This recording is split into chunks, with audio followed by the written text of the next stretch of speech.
We are now in Way Too Deep, the last video that I did on the Big 3 beef, or now just the Kendrick and Drake beef, was about Euphoria. And since then, we've gotten 4 new diss tracks, 3 of them from Kendrick. It's really going down. We need to take a look at all of these songs and break down what they said in each of those and how this is going to continue. So let's jump straight into this. If you want to stay up to date with everything surrounding hip hop, make sure to subscribe and also become a part of this community by joining our Discord server in the description. Real quick, if you don't want to listen to this, make sure to skip 10 seconds into the future, but you can now sign up for my free newsletter with the first link in the description. It comes every Sunday and recaps everything that's been happening in hip hop over the past week, so make sure to do that. So real quick recap over everything that happened so far. Metro Boomin album, Kendrick dropped his diss on the Like That verse, just a quick call out of Cole and Drake. Then after that, Drake responded with Push Ups, which was the first real diss track back at Kendrick and also a couple of other people. Then Kendrick took his time to respond to that track, so Drake dropped another song, the tailor-made freestyle, in between, before Kendrick then responded with Euphoria just 4 days ago, 5 days ago. It was a 6-minute track where he really broke down a couple of things and hinted at a lot more to still come if Drake decides to take this further. And they really did take this further, especially Kendrick. So after Euphoria had dropped, we thought the next logical thing in this whole beef would be a response from Drake. But no. Kendrick dropped another track, and it's called 616 in LA. So not only is he copying Drake with the obvious title because it's a timestamp song, timestamp and location song that Drake has been, really infamous for doing, he also copied Drake by double texting, double dissing, which, he did with Push-Ups and Tailor-Made Freestyle, which now Kendrick is doing with Euphoria and 616 in LA. So this, when I saw that, I thought that was a savage move in itself. Now, to be real with you though, 616 in LA is probably the least interesting song when it comes to what he's actually saying in it. It more so seemed like a warning. It more so seemed like I can play this game too. If you're double dissing me with 2 tracks, I can do the same. But for example, he hints at a couple of things, like there's a lot of complications behind the scenes, that OVO might be working for him and that Drake's team is not really on his side. There was a lot that came through on there. He also then addressed that DJ Academics is slowly starting to not be completely on Drake's side in this beef, which is true because he just also complimented Kendrick on his latest song. And he's talking about, let's peel the layers back. So he says there's a lot more to uncover when it comes to the entire thing, and he can go way deeper. And that's what he did on Euphoria compared to Drake, because Drake was very surface level with his disses, a lot about, Kendrick's height and shoe size, but Kendrick really dug deep on Euphoria. I went into the whole lyric breakdown in my last video, so if you're interested in that, make sure to go watch that last video. But, he's saying there's even more to this. So 616 LA dropped, and then we thought a Drake answer would come for sure. It did only a day later, which is also crazy. This thing is moving so fast that I have to do a video now recapping like 5 songs. But, make sure you stay subscribed because that way I can get you all the latest news right on time when it happens. Now, then we have a Drake response to Euphoria and 616 LA, which was Family Matters, which is, I gotta just say, objectively, probably the best made song in this entire beef so far.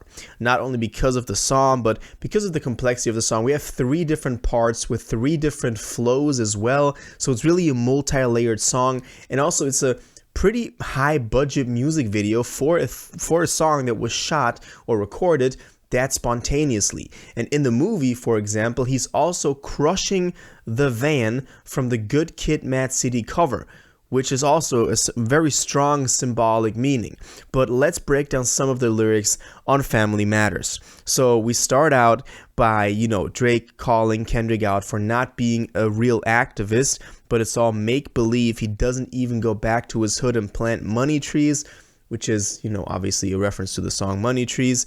But, he's saying Kendrick said that his music electrifies him and Drake's music pacifies him.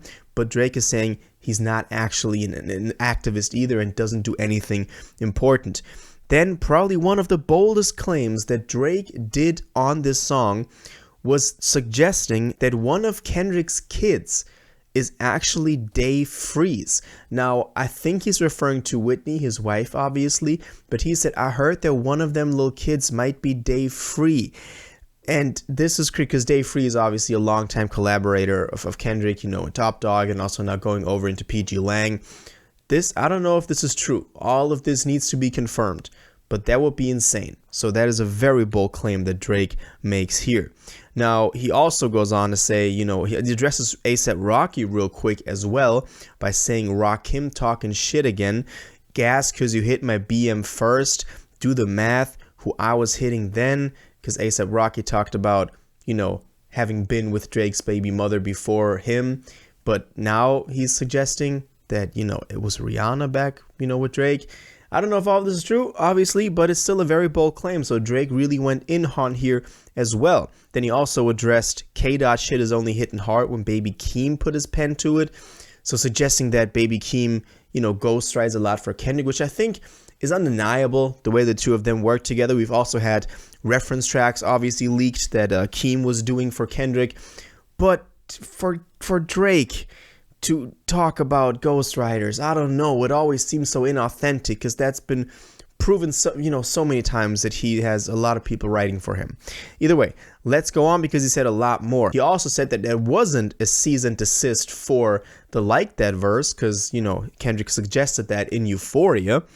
He said that also Kendrick called the Tupac estate and begged him to sue me and get that shit down. So this is the reason he had to remove the tailor-made freestyle. As I said, none of this confirmed. Drake is saying this, though. And then we had one of the most questionable lines that, you know, I thought just drags this whole track down.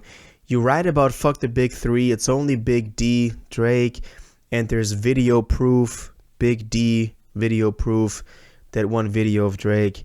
Yeah, I don't know. I don't know how to feel about that. That was very weird. But let's keep going.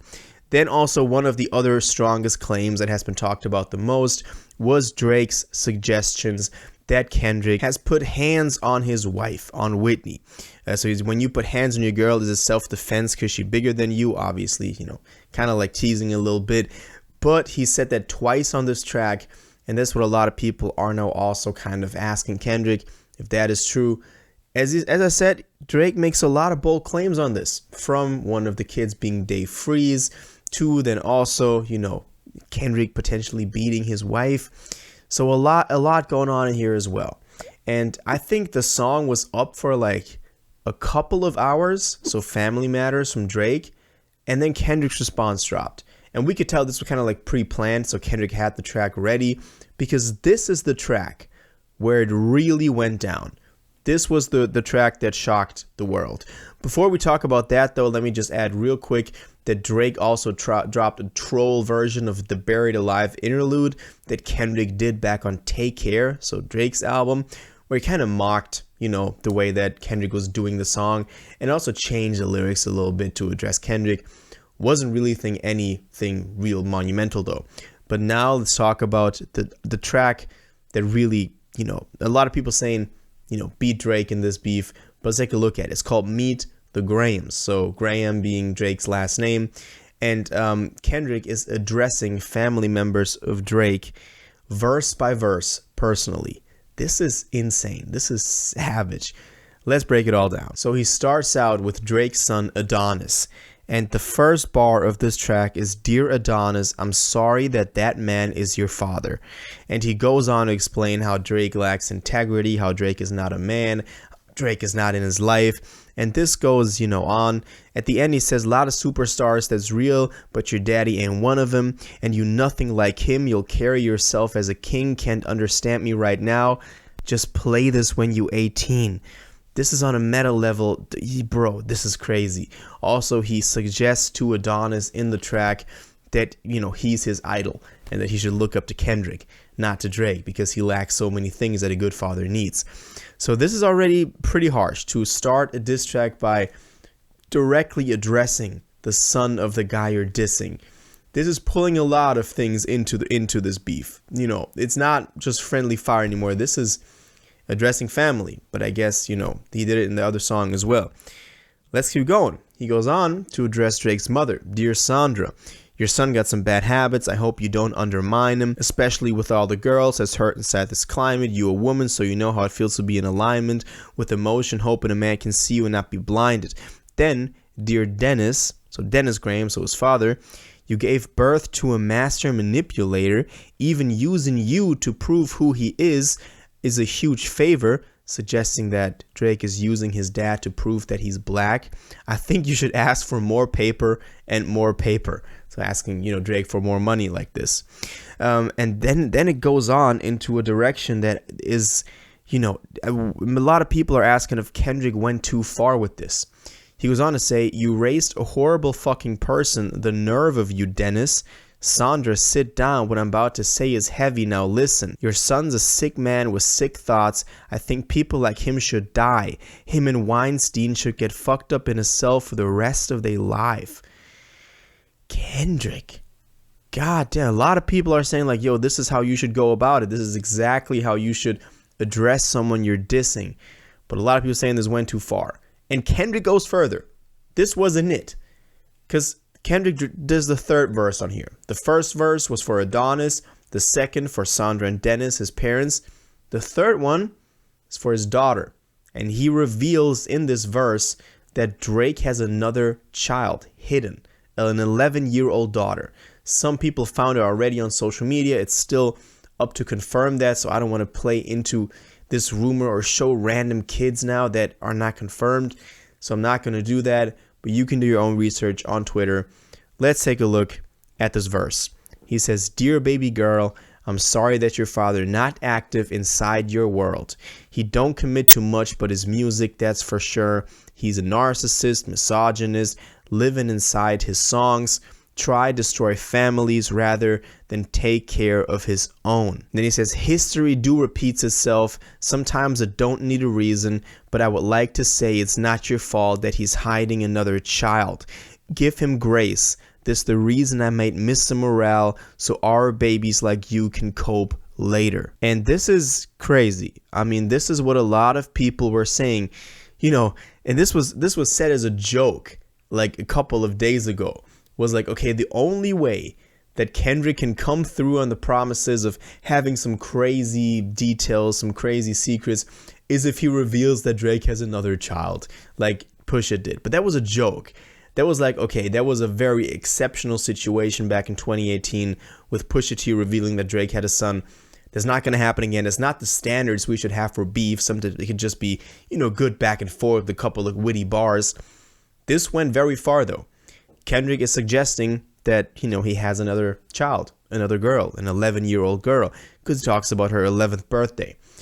So, a lot of people saying this also went too far. But he went on to further discuss this, and at the end of the track, they kind of close out with this, which was, you lied about your son, you lied about your daughter, you lied about them other kids that's out there hoping that you come, suggesting that there are more, or just suggesting that Drake doesn't give back, so you can take it either way.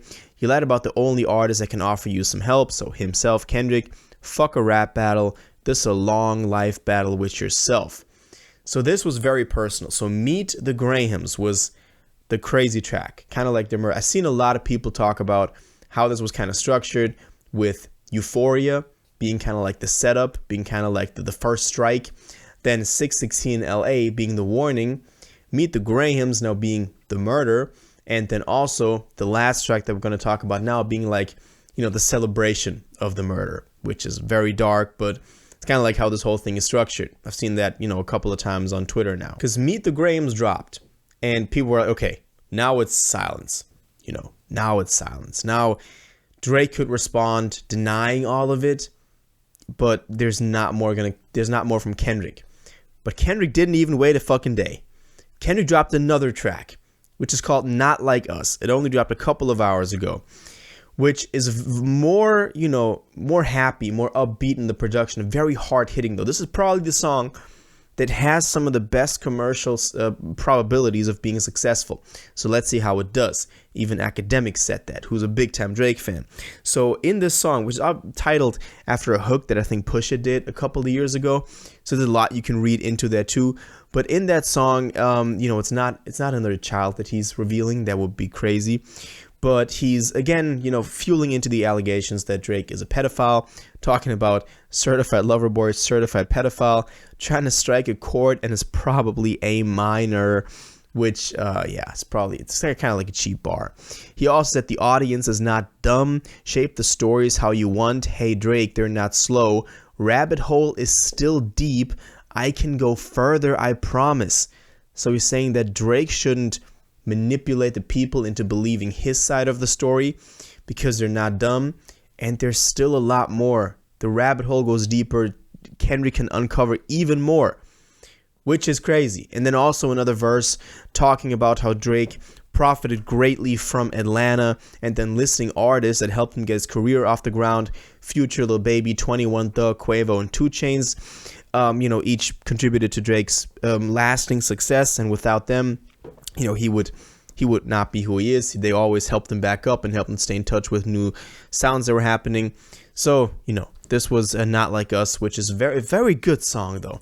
When it comes to the delivery, the energy, Mustard did the beat. So you definitely got to go check that out. So that's it. That was the tracks that have dropped so far within the course of 3 days, which is insane. Now, the next thing that's probably going to happen, we're not going to get a third track in succession from Kendrick. It's going to be a Drake response. Or the other option, Drake is going to, you know, just surrender like he did in 2018 to Pusha T. It was kind of like, okay, this went too far. Let's chill. You know, I have a son. It's all cool. Let's stop this beef. I don't know if he's going to take it further with Kendrick. Kendrick seems very confident. And what I like about Kendrick in this situation is that Drake, even on Family Matters, stuck to a lot of those basic surface level disses. Talking about how anything, you know, he wasn't overlooking Kendrick, he was staring straight. Again, a short diss. And that anything he says will go over Kenny's head. Again, a short diss. He's always going at stuff like this. But Kendrick, he's really peeling back those layers. There is so much stuff hidden in those Kendrick songs that we could probably still uncover that I, you know, haven't understood yet. So let me know what your favorite bar of any of these tracks is and who you have winning so far. Honestly, I'm Team Kendrick right now because it just seems like he was really prepared for this. It went crazy. And it seems like a lot of stuff is coming out about Drake that does kind of prove him as a so-called liar. But I definitely want to know what y'all think about this. So let me know all your thoughts on the beef and which side you're on in the comments down below. If you watched this video to the end and liked it and you want to stay up to date with all current hip-hop events and releases, make sure to subscribe, turn on notifications, hit that like button, and go follow my social media, and most importantly, join my Discord in the description. Until the next one, you'll have an incredible day and y'all take care.